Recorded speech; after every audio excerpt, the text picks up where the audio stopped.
Hello viewers, কেমন আছেন? আমরা ভালো আছি। আজকে আমি দুপুরে কী রান্না করছি দেখুন। আজকে আমি করলা ভাজা করেছি আর ডালকে আমি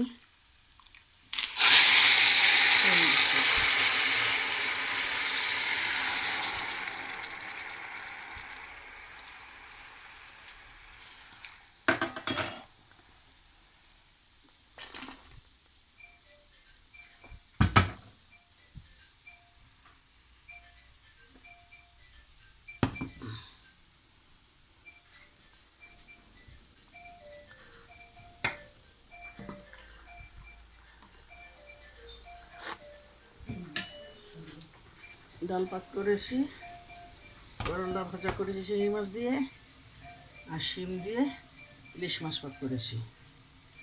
আজকে এটা আমাদের দুপুরের খাবার। ভালো থাকুন। ভালো লাগলে অবশ্যই লাইক করবেন, শেয়ার করবেন, সাবস্ক্রাইব করবেন। আল্লাহ হাফেজ।